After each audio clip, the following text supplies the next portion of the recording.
live workspace.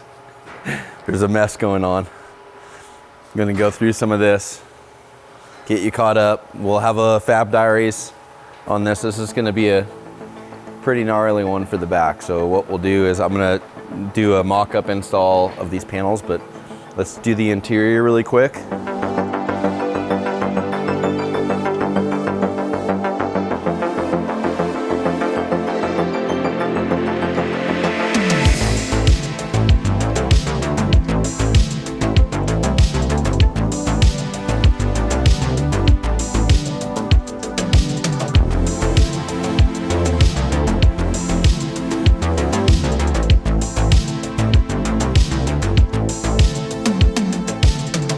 Do you remember last time? Fuel cell transition into fuel tank. That's what we're looking at in here. This is all 3/16. It's pretty meaty stuff. Everything is tacked in here and test fit. We have some rings. So we added this access panel as well, just because this is just tacked in, but there was no way to actually get to the fuel fill, which is in here. So this will have your typical fuel cell, you know, with a gasket, with a multi-bolt flange, and then that fuel filler is going to go all the way through there, out the front, and then up onto there's a fuel fill area right outside the glass there. So it's like, you know, upon further review, not having an access panel here, I'm like, dude, how do we get to the hardware or any of the plumbing there? So that's a blessing. That'll be for assembly, you know, once you put the dash and center console in here. Those are probably more one and done things until you have to take something out or something fails or needs service. So that's that. This thing is in here as a test fit. The things we're waiting on before we weld this entire thing together, or the backside flanges here. There's, you know, since this is direct fuel inside of here, there's not a bladder. There's a machined flange that we have that pockets. It's kind of got like little like half pill shaped surfacing on it, where there's a drilled and tapped area for the hardware where you can, you know, we're gonna weld it on the backside to stitch it on. And then from this side, that would be where the male, the bolt goes in, and the female is built into that machine part, where it's threaded, but it's not an open hole, so there's, you know, not fluids, you know, it's contained. Then you'd put a gasket on here, and then you're good. So one flange goes here, the other flange goes for the fuel filler. And then this thing's ready to go. The other thing we're gonna do is when this goes to Kyle at CFI, he's got this gnarly pump that he's gonna put in here, which is like a surge tank and a pump together. So we, you know, if he has to have stuff that lives at the bottom of this tank, we are gonna leave one portion of this tacked.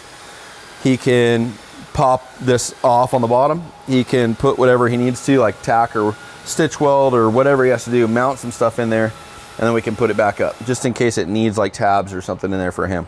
So we just wanna do something where we're not shooting anybody in the dick to, you know, affect the process here. What happens with this once we, you know, get this welded up? I mean, we could do it right now, but it's just to not have to take steps backwards. We'll button all the appointments back into here. So sheet metal, center console, then look at what we need to do, because this is not just gonna be a raw fuel tank here. We're gonna definitely wanna have some sort of tin work. We have shelving that's gonna go in here. So there'll be like a bottom shelf, and then right where the harness tubes come out, that'll be a suspended shelf with a transparent window. So there's a chunk of sheet metal that needs to go in here still, but it's really gonna be pertaining to not having to take this in and out a couple more times. If we can minimize the efforts of taking things in and out, that's what we need to do. That's gonna close out all of our stuff in here. This is all complete, so that goes back in.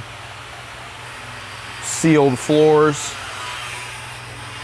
We're getting to this point where there's a much more palatable list of stuff to do here, to where it's going to be ready to be plumbed and wired and driving.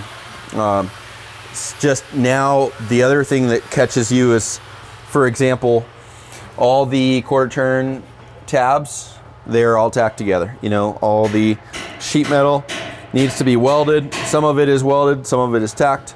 So we need to do like an overhaul in here and just get in here. Once we get right where we need to, maybe even when the fuel tank's out, come in here where you can stand in the car, weld all the back wall, weld anything that matters. We're like,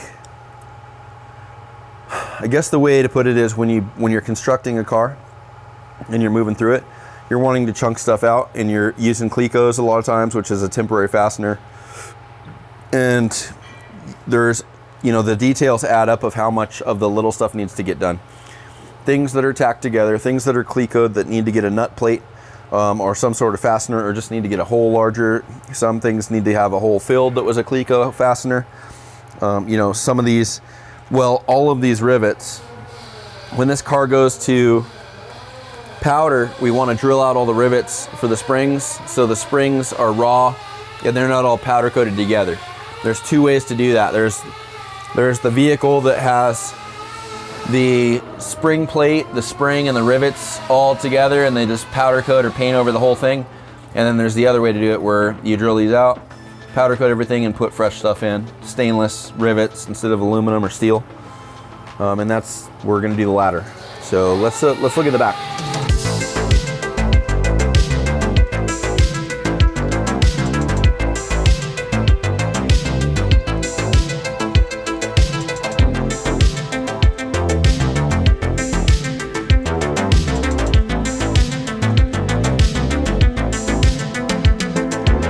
Oh, look, a penny. I think we're good. I don't think we have that right now, but it's a little bit higher in the rear. This is my workspace. So engine is out. Engine is at Kyle's, CFI. We got the engine originally online, eBay. Came out of a Huracan, a street car. Front end collision, which doesn't really affect the engine in a Huracan. Underground racing, stage 3, yada yada.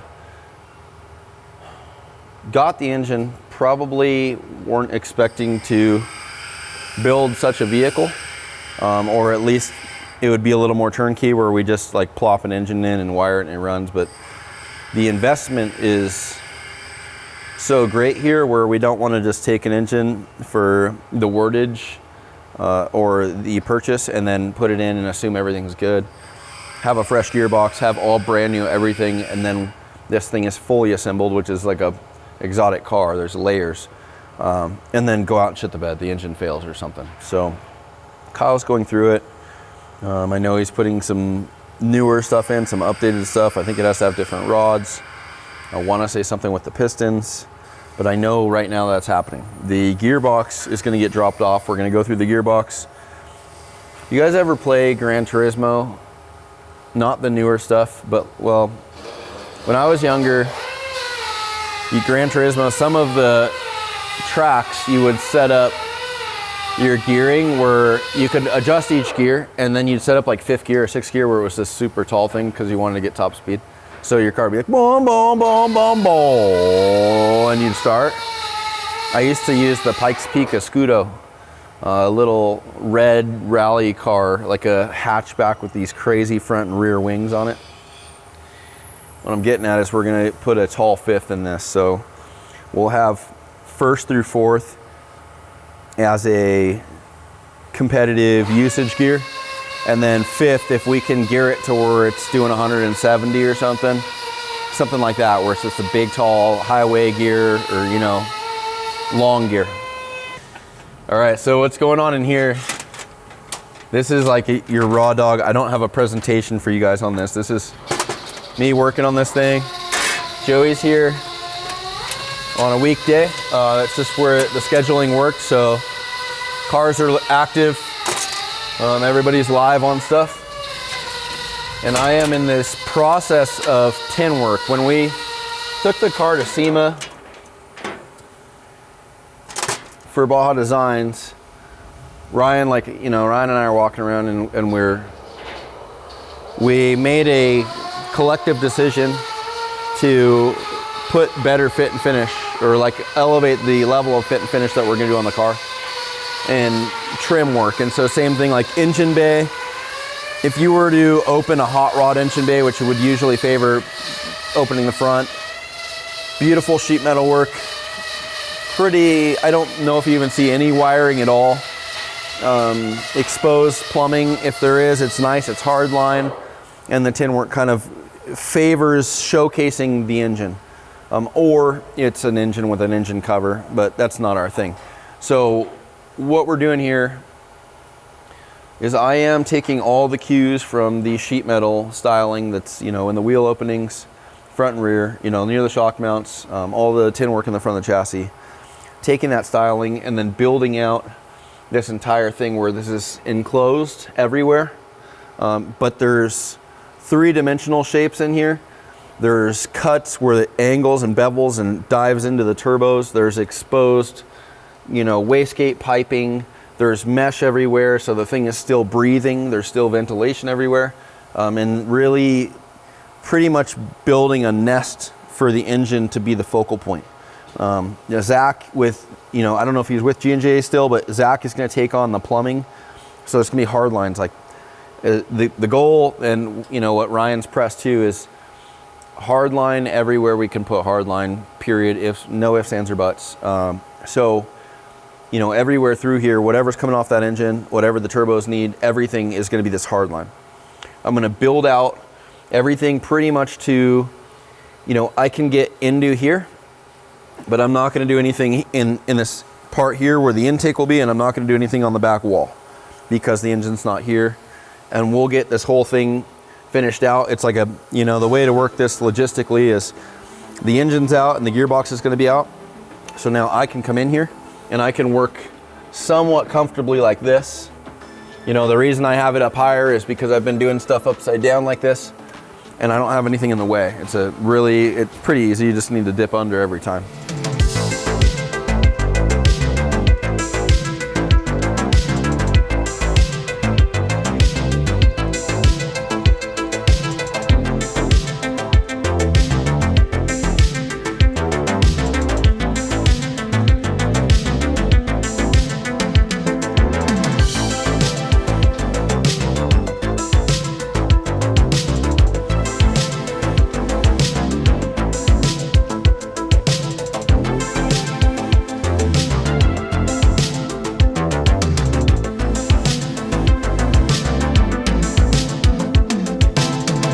What I'm going to show you is the start of this. One of the things that these panels showcase is, they're radiused, but they're not where you build one panel and then you build a top one and you weld it. This is all shrunk. You'll see this, same with this. This one's pretty crude, but same deal, right? It's all shrunk. So it's all contoured to the spare tire and the carrier. And then these will get trimmed up and everything will get blended, and those will be where the quarter turn fasteners go. So order of operations is going to be this top plate. Other stuff to think about is, in the fab diaries, I've been filming this pretty well except for yesterday because I lost my mic. But most of it I'm in a good spot with. The planning and the stuff is what's important. What panels need to come off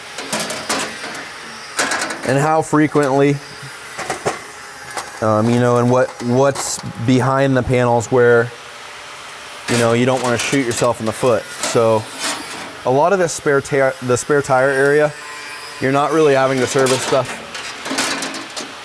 The fan, the spall fans for the AC condenser are up top here, but those aren't really something you're constantly servicing. The AC dryer is up in this corner, so that might be something. But weighing out your options of what needs to come off first, what's gonna need a service or an inspection first, is kind of the best way to build this stuff. All of this, can you see how tarnished this is? This is all from sliding in and out of here with really crude shapes, and that's why that PVC, that protective vinyl coating, is so important, because it at least gives you a little room before you start gouging into the aluminum. So everything is kind of in a snap.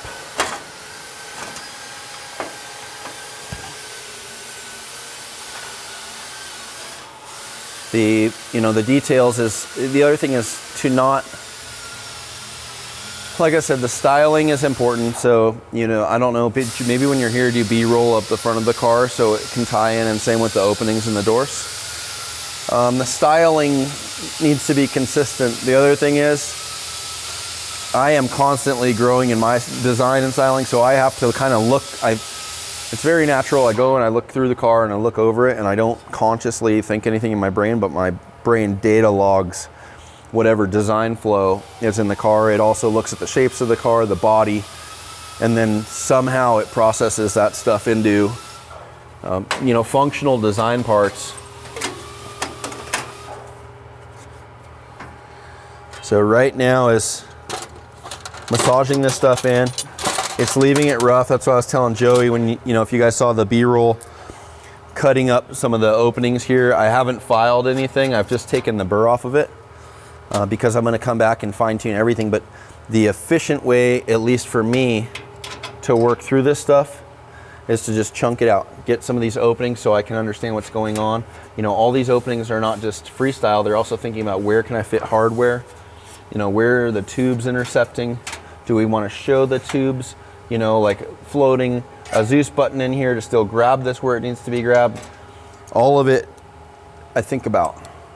It's not just like a frivolous artistic brush, but I do try to land where it looks like that.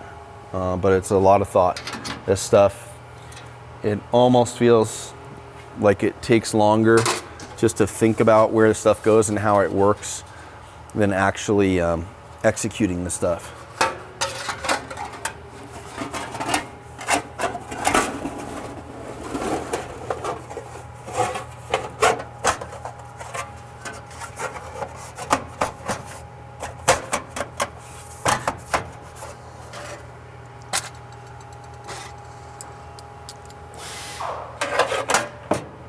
It's super hard to land this stuff.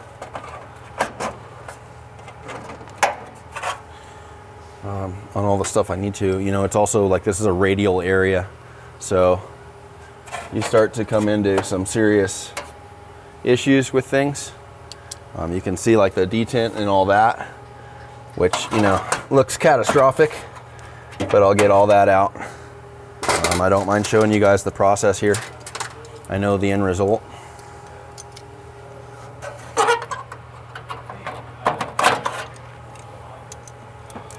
So figuring out where you're going to land Zeus buttons, figuring out which Zeus buttons are part of the aluminum, figuring out which ones are, you know, holding to the chassis. That's all stuff I think about. Thinking about how I'm going to shape this area, how this is going to be covered to make sure that's not going to intersect with any Zeus buttons, you know, where this is going to go. This trim is going to have to affect where the shape is here. These are all bead rolled now where they index into there and they fit into that top panel. So the involvement is real, but the, you know, the payoff is what you see, you know.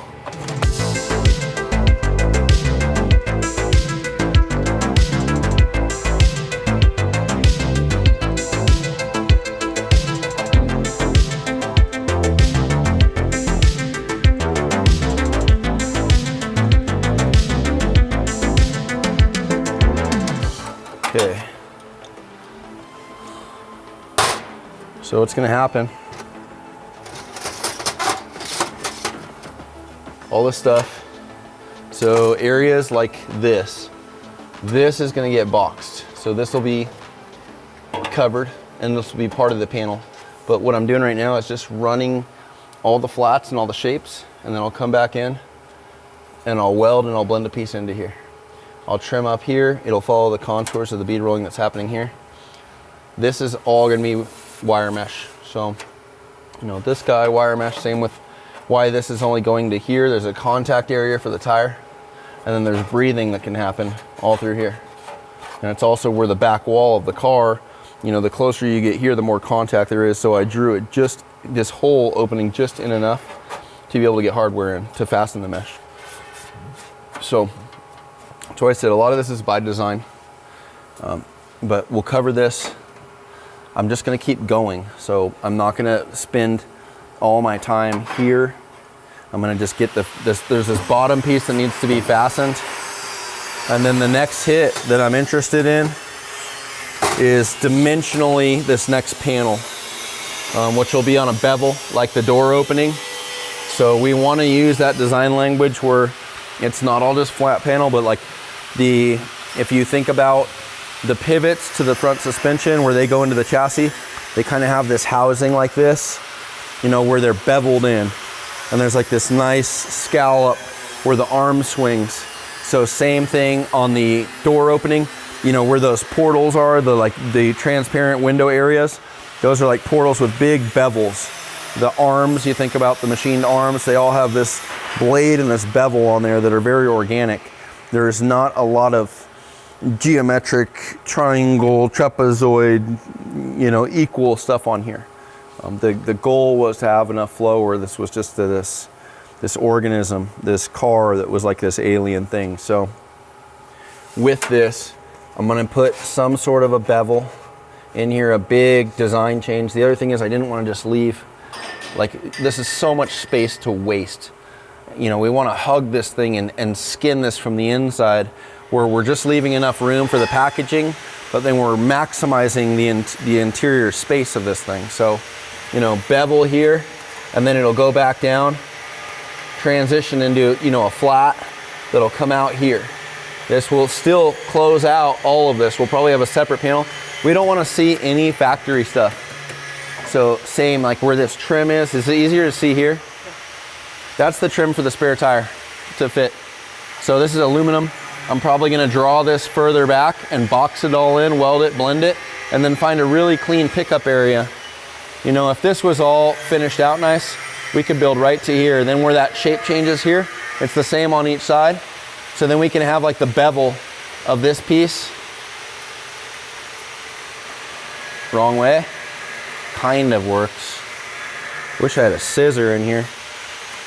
We could have the bevel of this, that angle, land right on the shape change here of the car, so it's contouring. So we're gonna try to get a pole where we can land in the smooth areas, and then there'll be big mesh extraction that'll be in here. So like this whole thing still breathes, it still breaks it up. A lot of this other thing I've been doing is doing bead rolls, like a step roll. And you know, that adds great dimension, it also adds rigidity, but then also leaving some on that lower level. You know, like this is a step right here, and then it drops down and it still leaves this and it just runs off. So something to think about, the strap here has to have some kind of relief in it. You know, so I'll cut out here or something like that, and that'll be beveled where it's three-dimensional, and so there'll be, you know, a continuation of this panel in here, and then that's going to be a bevel where this strap can live freely and it can kind of move, and it shows that there's an accommodation for it. It's not just tight on there. So, you know, this whole thing is built to pick up more panel like this, and we're going to close this whole thing out. Does that, then you have wastegate piping here. So we'll land and we'll expose. Part of Ryan's idea too is to expose this. Is this better? Kinda. You know, so think about panel continuation here. And then that step roll will land somewhere in here, so that'll continue. So, you know, the other thing is to not get stuck where the flow doesn't carry through. There's a symmetry, there's always gonna be, whenever you see our stuff, there's gonna be some kind of center line going down the middle of the car, which is like these bead rolls. And then this is gonna be continued flow. But I think what we're gonna have here, and we'll see if I land on this, you know, while I'm Imagineering with you guys, let's see if it gets here.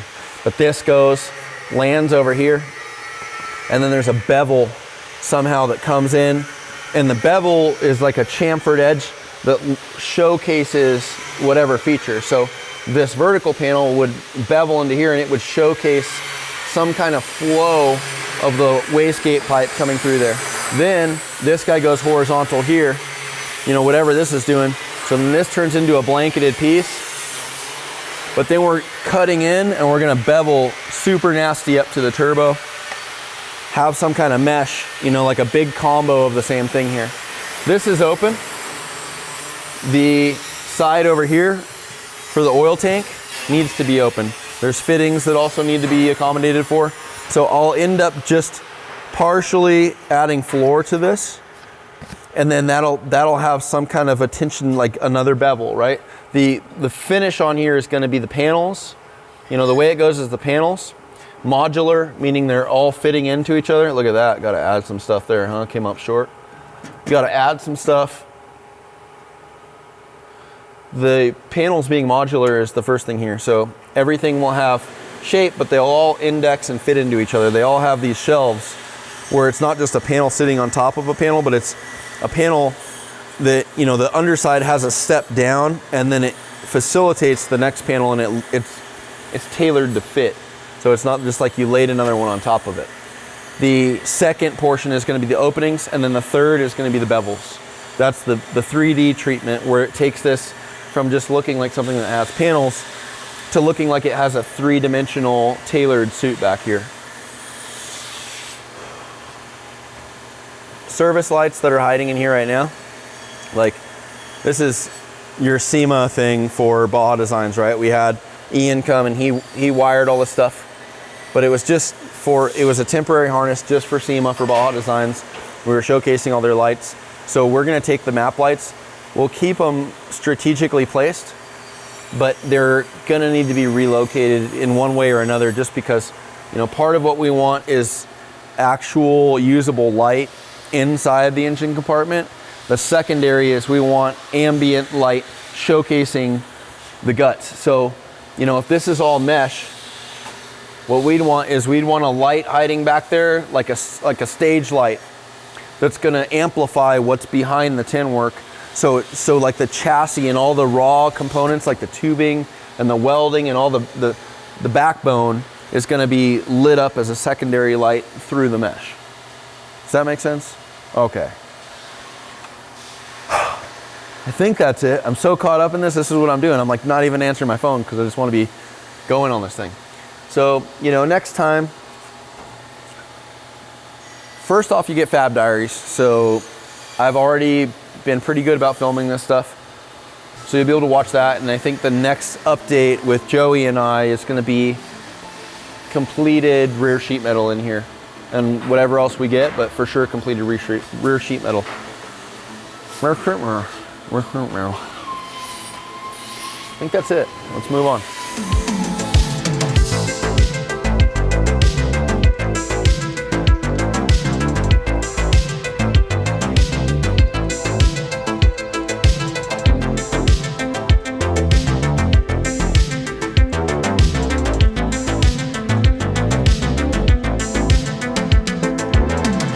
That looks rough. I was telling Joey that looks rough. I was like, does it look good in camera? Part of that's just the process. I've always been sharing the process with stuff. These projects, the bigger they get, the more hairy the design process is, because you gotta live through a bunch of weird phases or uncomfortable phases to get this grand vision, this end result. So I trust this stuff a lot more. I have a lot more confidence in this, and this is probably my favorite thing to do out of everything.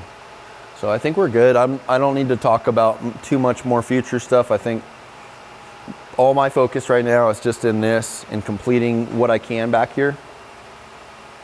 I have an expectation of how tidy it's supposed to look, even though there's good fab work and there's a lot of beautiful features, and that's kind of the goal, is to try to figure out how we can complement all the features while still getting a proper showcase and tin work package in here. And that's the goal. So hope you guys enjoyed that one. Thank you for watching.